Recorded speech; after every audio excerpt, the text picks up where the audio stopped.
तुमचं नाव मतदार यादीत आहे पण ते 2002च्या रेकॉर्डशी जोडलेलं नसेल तर तुमचं मत धोक्यात येऊ शकतं. तुमची मतदानाची ओळख पक्की करण्यासाठी निवडणूक आयोगाची ही सर्वात महत्त्वाची अपडेट सोडू नका. निवडणूक आयोगामार्फत संपूर्ण देशात स्पेशल इंटेन्सिव्ह रिव्हिजन SIR राबवला जात आहे. तुमच्या मताधिकाराच्या संरक्षणासाठी तुमची माहिती 2002च्या माहितीसोबत मॅपिंग करणं अनिवार्य आहे. बरं, मग यासाठी काय करायचंय?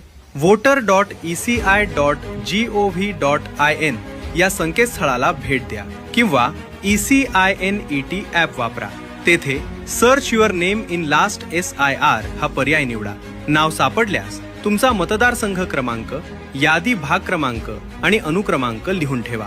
ही माहिती घेऊन आपल्या भागातील BLO बूथ लेवल ऑफिसर यांना भेटा आणि मॅपिंग पूर्ण करा. तुमचं नाव 2002च्या मतदार यादीमध्ये नसल्यास काय करायचे? तर आपल्या आई वडील, आजी किंवा आजोबा यांचे 2002 प्रमाणे नाव असलेली माहिती आपल्या BLO यांच्याकडे त्वरित जमा करा. मग घरातील सूनबाईंनी कसे करायचे?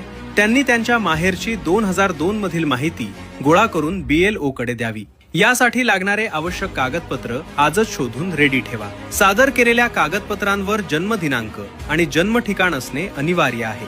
तुम्ही खालीलपैकी कोणतेही कागदपत्र वापरू शकता: जन्म दाखला, पासपोर्ट किंवा 10वी प्रमाणपत्र, राष्ट्रीयत्व प्रमाणपत्र किंवा पेन्शन ऑर्डर, जातीचा दाखला, जमिनीचा अभिलेख किंवा सरकारी ओळखपत्र.